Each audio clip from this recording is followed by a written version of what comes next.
Hello and welcome to Enough of the Science. I'm Joe. Yes, and I am Senan, and this is the show where we take simple scientific topics and we complicate them. That's right. No, that's wrong. We take complicated scientific topics and we oversimplify them. Well, no, you take complicated scientific topics and then you make them more complicated, and then that's it. We just stop. I'm confused. Look, we talk about science. That's it. Basically what we do. So we take a different topic each week. And anyway, by way of introducing this week's topic, which, by the way, is part 2 of something that we did last week. So if you haven't listened to last week's one, it might be a good idea before you listen to this one. There is a kind of foundation of knowledge that's sort of needed for this week's. Yeah. Anyway, by way of introducing this week's topic, Joe, what's your toolbox like? Very underused. And do you have every tool for every job, the right tool for every job? Absolutely not. No, I have a very limited experience in doing DIY and indeed in wanting to do DIY. So no, I have the bare fundamentals. I don't even know what most of them are called. So you haven't just gone through that male rite of passage of tinkering in your garage for days on end to produce some ridiculous thing that doesn't work? It would probably have to be in someone else's garage. Yeah. Because I don't have a garage. Anyway, imagine if you could have the right tool for every job, even jobs you've never anticipated that you might ever need to do. That sounds like it might interest me. So that is the topic of this week's show, because we are going to be talking about the adaptive immune system, the human immune system, the adaptive part of it, and it tries to make a tool for every job before it even needs them. Wow. Okay. That sounds like this is going to be a busy week, I think. Yeah, this is one of the most complicated topics we have ever approached. So I apologize. He doesn't mean now. that. He means the most interesting. He always mixes those two words up. It is interesting, but by God, it's complicated. Okay. So essentially, you're looking at how the body defends itself against.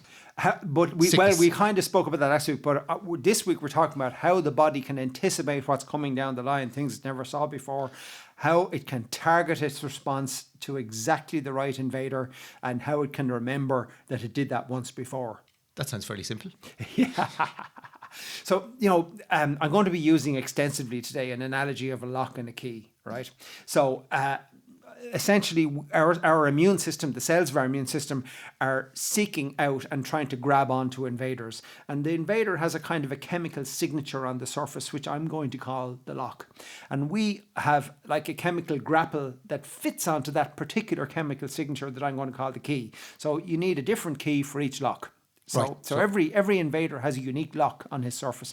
And we're trying to find the key, or trying to make the key for that. So every dangerous pathogen, you told me that last week. A pathogen is anything that can make you sick, yes, any microorganism that can make you sick. Okay, so any dangerous pathogen has a sort of a signature, and the body is trying to anticipate what sort of pathogens are going to arrive in to annoy us. So remember, these pathogens are part of the natural world, so they're evolving continuously. So just because we got the flu last year and dealt with it successfully doesn't mean that we'll immediately be able to deal with the flu this year, because it will have evolved into a new version. Okay. So that's why we need the ability to kind of deal with stuff we never saw before. Okay, so basically our immune system has to evolve. Yeah. So what our immune system is doing is it's trying to make every possible key that might ever be required for any lock that might ever occur. Right. That sounds very busy. Yeah, I mean it's making millions of keys, all different, and how it's doing that, of course, is like the instructions for making those keys are a set of genes in our DNA, and it's just randomly shuffling that set of genes every time it makes a new key. It shuffles the deck again, follows a new set of instructions, makes another key, shuffles the deck again, and on it goes continuously. And where is all this happening? So it's all happening in the bone marrow. The bone marrow, it's like this stuff in the middle of your bones all over your body. It's like pulp flesh, I suppose you'd call it, and that's like the factory for all these guys that are the star of the show. They're called lymphocytes. These cells that have these keys on them. And it's most of these keys will never get used, and after a couple of days they just melt away, they disintegrate, but that's fine because we're continuously making millions of new ones. But so they will make so say we have key number 10 million. Yeah. And that they make key number 10 million, and after a few days key number 10 million is gone. They make another key number 10 million, or they keep a few of the... No, so I mean, there's so many millions of these things being made that at any one time there might be a dozen different key number 10 millions in our system. Right. Because randomly we just happen to make those in different maybe one bone made one, a different bone made another one, and so on. Right. And like, so it's not that there's like only one single key somewhere in our body for a particular infection. Typically we will have several copies of that key that have been made randomly in different places. Right. So as I say, they're called lymphocytes, these cells. Now, the problem about making, I'm kind of going to give you an overview of how this thing works before we dive into the details, right? So these things are made in the bone marrow. The problem, though, is that because you're making all these random keys for invaders you've never seen before, some of those keys, in fact, quite a lot of them, are going to fit a lock that's on our own healthy cells. So we don't want our immune system attacking our own healthy cells. So these things have to be rigorously tested before they're released out into the environment of your body, because otherwise they might attack our own body. So we've got this really rigorous testing system. Some of that goes on in the bone marrow, some of it goes on in a gland called the thymus, which is in your chest. And the ones that fail the tests are destroyed, and that's a lot of them get destroyed at that stage because they failed the tests. The ones that pass the test end up either in your lymph nodes or in some cases in your spleen as well. And in there, some training takes place. So they are any fragments of invaders that are found around the body are brought there and they're exposed to these. So you say fragments. This is after they've been dealt. There are cells called dendritic cells we'll come to later that are extracting fragments of these invaders and bringing them to the lymph nodes. Well, extracting fragments of anything that might maybe be an invader. And you realise how violent that sounds? Yeah, you're extracting fragments. I'm just going to take a leg. Yeah. I'm not sure who you are. I'm just taking a leg. We just need to test it. Yeah, now look, they're not doing it to our own cells, but they're doing it to invade what looks like an invader cell. And that's okay then. yeah. Well, look, okay. Ultimately, we're planning to massacre the invaders, so it's okay. Yeah. So they bring these fragments into the lymph nodes where the young new lymphocytes have collected, and they see if any of them match the key. Right. It's like a game show. Yeah. So who fits? So I found this leg.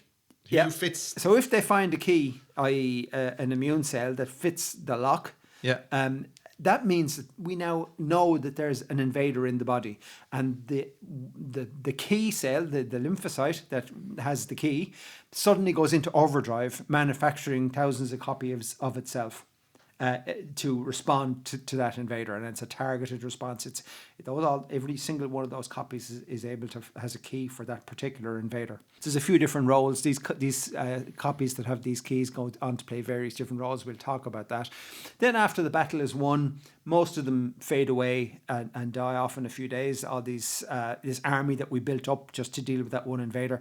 But crucially, a few hang around, and those are called memory cells. And those are the ones that the next time we get that infection, they'll respond really quickly and deal with it before we even know we're sick. So that's the overview of how it works. But there's a lot of complexity. So next week, what do we do next week? I was hoping to save us. Next week is part 3 of the immune system. No, I think we'll have to leave it at 2 parts. Right, so these lymphocytes are the elite soldiers. They're the stars of the show. And there's 2 types. The B cells, B is for bone marrow, by the way.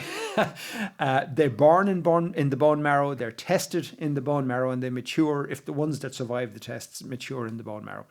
The T cells, also born in the bone marrow, but they mature in the thymus gland, which is why they're called T for thymus. And the testing of those ones goes on in the thymus. Thymus is a very unremarked upon little gland, isn't it? Yeah, you don't often hear of it. Not one of the big boys, not one of the big players. You don't often hear of it. There's a great production line going on the whole time. Like in your bone marrow, there are literally millions of these cells, these lymphocyte keys being created every day, and they're all different random keys. And the same in the thymus, there's like thousands of them being tested continuously in the thymus and being matured for if they fail. Is that what the thymus does? Is that the job of the thymus? Has it got other roles? I couldn't tell you. I'm sure it probably does, because generally speaking, our body is a multitasking. Each part of our body does multiple things. Yeah. So the thymus is just a lazy gland. That's why we haven't heard of it. Just like, what do you do? Well, I let these boys in. They do a bit of training. Yeah. Well, if it wasn't there, see how you get on. So the testing that they do, there's basically two tests. The primary one is, does this soldier mistakenly attack our own cells? So our own cells have certain chemical signatures, i.e. locks on the outside of them. The test exposes these young lymphocytes to typical locks, typical signatures that are found on our own cells. And any of them that react are instructed to kill themselves. So That's my kind of school. That's where we're going wrong with our education system. You don't agree with the system, you're out. Yeah, and it's that word we used last week, apoptosis. So it's like a nice, neat programmed cell death. So it's an inbuilt mechanism in every cell, how to kill itself in a nice, neat way. So you just have to whisper the right secret phrase to tell it to kill itself. Quietly, in the corner. Don't annoy anybody. And it'll do it. Afterwards, there's a few bits of debris left over, and our friends, the macrophages, will happily clean that up, will eat that up in the same way that they eat up viruses and bacteria. It's amazing the difference in those two, like clean it up, eat it up. Yeah. It really changes your opinion of macrophages. It does, yeah. Well, I mean, generally they ingest stuff, so eat is probably a reasonable way of putting it. But there's a second test. So last week we spoke about how the immune system has a radio. Now, it doesn't really have a radio. It has a way of communicating using chemical signals. So certain immune cells release certain chemical signals that tell other immune cells to do certain things. Yeah. So we'll call that a radio. And the second test is, can the lymphocyte actually respond correctly to those radio messages? So those are the two tests. If it fails either of them, it goes into programmed cell death, and that's the end of that. And it's really severe. Like the T cells, about 95% of them fail the test and die off at that point. So fail one or other of those two criteria. Yeah. And there's only 5% of them go on to be released into the wild, as it were. It's not quite as severe for the B cells. About half of them end up getting killed off, and the other half go on to go into the wild. But the B cells have an interesting mechanism for checking to make sure they're not about to attack one of our own cells. We'll talk about that later on. Let's talk about the components of this training system that's teaching these lymphocytes, these B and T cells, how to identify invaders. You've got a thing called an antigen. That's just a fancy word for the lock. So the chemical signature that is a part of the outside wall of an invader is known, the bit that our immune system identifies as that's the invader. We call that an antigen. So it's the lock. Each invader has a different lock, right? And antigens are only on invaders. Well, for the purpose of it's just a name we have for the bit of an invader that our immune system identifies. Yeah. You have this thing called dendritic cells. Now, dendrite is just a fancy name for spiky. So these things look a bit like maybe starfish. And they use these spikes to essentially remove the piece of an invader that is the antigen.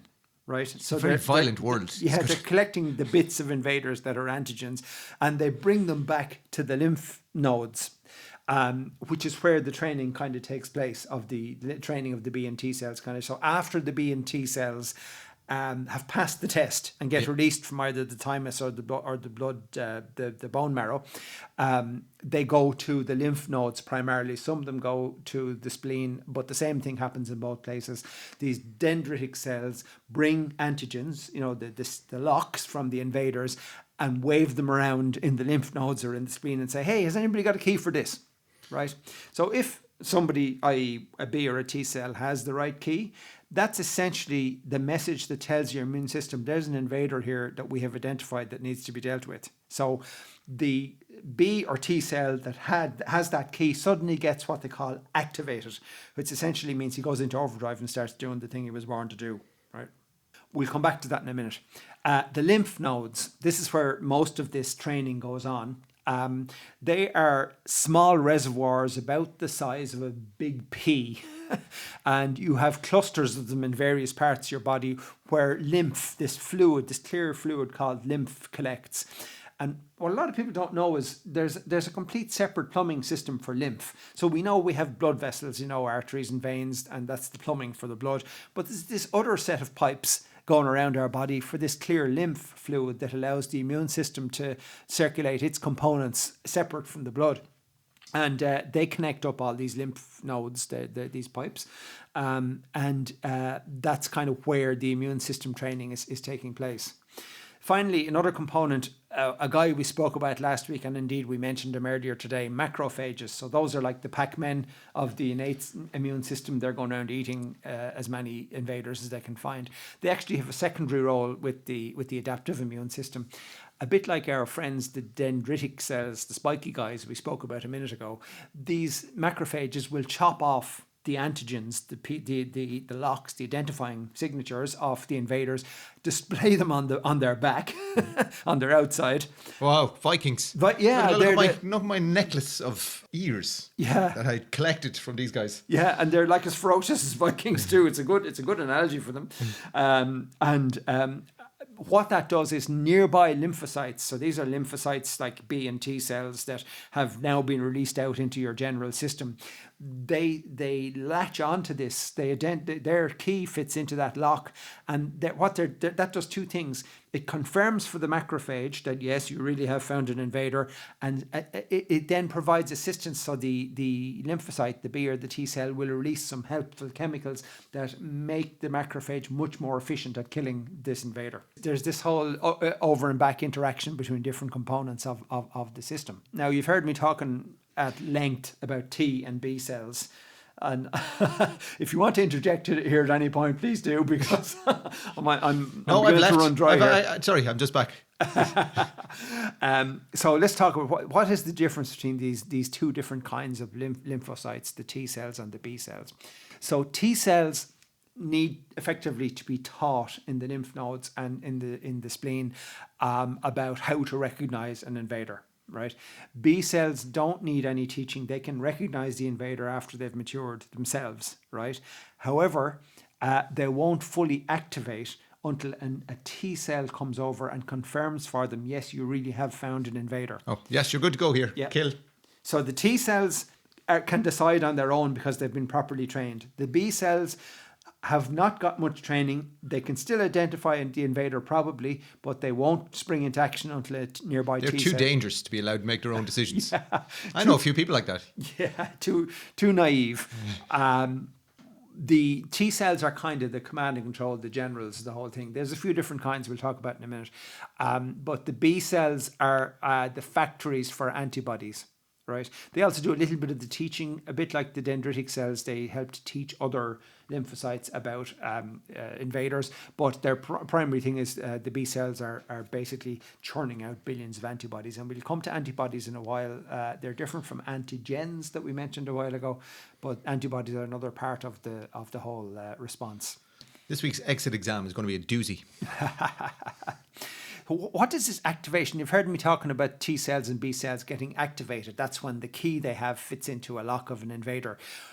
It essentially means they go into overdrive and they start churning out thousands of copies of themselves. Like one T cell can literally make several thousand clones of itself in a matter of days.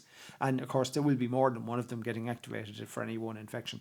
And in the case of the T cells, there are three different kinds of them, even though I'm using the word clones, but they've three different distinct roles. All of them will have the key that fits the lock of the invader, so they can all target that specific invader. In the case of B cells, they mostly produce, when they start cloning themselves, they mostly produce something called plasma cells. Got nothing to do with blood plasma. That's what I thought now. I was going to jump in there. That's to do with blood plasma. They're essentially biological 3D printers. They start churning out antibodies, which antibodies are not cells, they're proteins, but they start churning out antibodies at a rate of thousands of them every second. One of these plasma cells can create thousands of antibodies every second, and every single one of those antibodies has the same key that allows it to identify that specific invader. So suddenly you've got this huge army all focused on one invader. So it's this massively active system all of a sudden as soon as the key fits into the lock, the first time the key fits into the lock. As I said, three different kinds of T cells, right? Helper T cells, these are kind of the generals. These are the boys that are directing, or whispering girls, at the B, that are directing the whole battle. They don't kill anything directly themselves. They're above all that. They're sitting at home drinking tea. They coordinate the whole response. So one thing they do is they release chemical we mentioned last week was cytokines. This is part of the radio signaling system. So the cytokines wake up a lot of the other cells in the immune system. So that's one of the things they do. They release interferons, another thing we mentioned last week, which is a chemical that interferes with viruses. What it actually does is it causes cells nearby an infected area to toughen themselves up, so it's harder for the invader to invade them. Right, the next type of T cell, these are the elite soldiers, the cytotoxic T cells. So cyto means cell, toxic means, well, poison. So they're poisonous to cells. So they are the ones that actually hunt down and kill the enemy. So these guys are specifically targeting one particular kind of enemy, and they're hunting them down in their thousands. I'm glad to see they put some thought into this name, though. Not like the natural killer-born killers, natural killer cells. Oh, the natural killer cells. Natural killer cells is just like, wow, where'd you get that name from? But this it's cytotoxic. It's wonderfully descriptive, isn't it, though, natural killer? Natural killer cell. I think if you type that into Google, though, that might attract the attention of the NSA, or a drone would be over your house. Perhaps. Cytotoxic T cells, though, does sound like a punk band.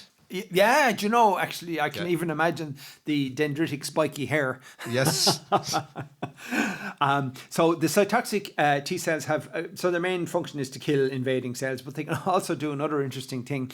So as we mentioned last week, how viruses operate is they inject their own DNA into your cells, and then they convert your cell into a factory to make more viruses. The devils. The cytotoxic T cells can actually identify one of your own cells that has been invaded by a virus, and it can kill that cell to stop it from churning out more viruses. So they're pretty efficient at handling invaders, these cytotoxic T cells. Although if you ever wanted to go bad, they could use that as an excuse to kill your own cells, couldn't they? Well, as long as all your own cells are virus infected, because they're only doing it to virus infected cells. Oh yeah, but I mean, if they decided suddenly just to go rogue and kill healthy cells, they could go, oh no, he had a virus. Yeah, well, I suppose any of these cells are capable of doing that if their instructions go a bit awry.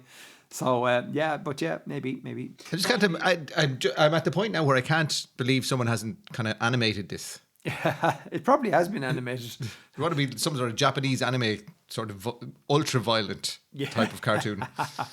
Finally, the third and final kind of T cell, they're known as the regulatory T cells. So they kind of keep a lid on the frenzy, because once this frenzy of your immune system response gets going, it has the potential to go overboard and start damaging your own healthy cells, or just generally interfering with the healthy operation of your body. So these guys, they're trying to keep a lid on it, stop it going overboard. And then when the battle is over, they, assuming you have survived, they calm everything down afterwards and try and tamp down. They basically that's enough, lads. Yeah, that's enough now. Let's go back. Let's go home. Tell the soldiers to go off and have a smoke or whatever it is, that they don't need to fight anymore. So basically, those guys are preventing friendly fire from happening. Right, I mentioned antibodies a while ago. What are they? So they're not cells, as I said. They are proteins. Now, a protein is essentially a long, complicated biomolecule, and typically they are folded up in very complicated structures, and part of their functionality depends on them being folded up the exact right way. Anyway, that's a bit of a digression. These antibodies are Y-shaped proteins, and one end of the Y has the key to fit into the lock that is the invader. And they operate in typically 4 different ways. And remember, we said that your B cells that have become plasma cells are churning these guys out at a rate of thousands every second. So the system has been flooded at this stage by antibodies, which all have a key for the invader. They have four key operations. First one is called neutralization. So in the case of a virus has its own key that it's trying to use to find a lock to get into one of your cells. What these antibodies will do is they will actually stick to the virus and block its key from activating. So they physically get in the way of the virus from invading a cell. A word from last week, opsonization, which is an awfully complicated word for tagging. Yeah, they give them a giant coloured hat. So what they do is they latch on to the lock. The key that the antibody has latches onto the lock. It doesn't actually kill the invader, but it acts as a tag now. The invader is now walking around with this thing flopping around attached to it. And that calls in other, like macrophages or neutrophils or other elements of the immune system who recognize that tag and latch onto it and kill that invader. The words here are fantastic. Agglutination. So this is basically the sticky ball We're going to have a spelling test next week. I'm going to take all this down. We're going to do a spelling test. So what it does is it kind of the antibody barrels into a place where there's a load of viruses, and it's like a big lump of glue, and it sticks a bunch of them together into a bundle, right? And again, that physically stops those viruses from invading our cells and doing what they want to do. And finally, then the antibodies help to activate the complement system. We spoke about that last week too. That's a set of about 30 different proteins that are floating around in our blood that are normally dormant, 30 different types of proteins that are normally dormant, but when they're triggered, they assist with the response to an invader. So, for example, they punch holes in the walls of bacteria, that kind of thing. The antibodies are a key part of the whole thing, even though they don't directly kill cells themselves. Right. How long does it take for this adaptive response to happen? Because there's a lot going on. There's an awful lot going on, and the training, there's several stages to the maturity and testing and training of the cells, so it's a slow enough process. It takes 7 to 10 days for the adaptive immune system to ramp up to full speed. And that's often why you will feel sick for maybe a week or a week and a half with a cold or a flu before you start to get better, because your innate system is trying to fight it off, and it's not really doing a fantastic job. It's kind of keeping it at bay, but you're feeling sick all the same. But all the time, your adaptive system is getting ready for action, and then suddenly it has the right tool for the job. Like, woohoo, we found the key. Come on, let's go. And it's able to just kill off the infection in a day or two once it does ramp up. Right. So, that's kind of very serious illnesses typically are ones which get serious enough before our adaptive system gets into gear. So in that first 7 to 10 days, they really make us very sick, and maybe might make us too sick to recover from. Now, wouldn't it be fantastic, all of this training, all of this adaptation to a particular enemy, to have a real strong response against one particular invader? Wouldn't it be amazing if we could remember that for the next time? Like, if we didn't have that 7 to 10 days delay, at this, if we could just immediately. Well, I was just thinking there, because it's horrible. I was kind of going, 7 to 10 days, that's atrocious. But when you hear everything that's going on, yeah, it's amazing. You're like, holy moly. Yeah, they're not sitting around, these guys. Yeah. And that's exactly what happens, because after the battle is over, a hardy few, a very small percentage of that big army that was built up for the battle, stick around. They continue to live on. They're called memory cells, the B cells and D cells that have kind of transformed themselves into these memory cells. Some of them are in the bloodstream. Some of them are hiding in special places in the bone marrow or in other tissues around our body. And they live on for years in some cases. Some last longer than others. We'll talk about the effectiveness of it in a while. But the important thing about it is that the next time that particular invader comes to your body, they react with lightning speed. Like, they ramp up in a matter of hours.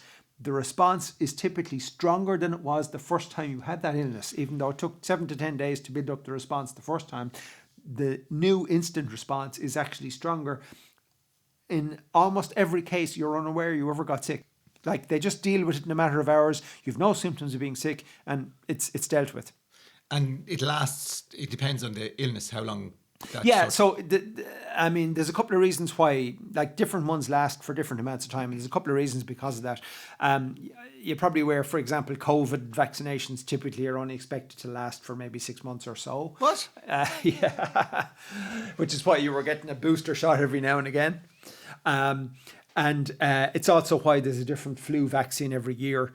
So some viruses and bacteria evolve at a really fast rate. They're constantly changing. So although you might have memory cells for last year's flu still in your body this year, the flu you get this year has a different lock. It looks different to the one that you got last year. So it doesn't trigger the memory cells from last year's one.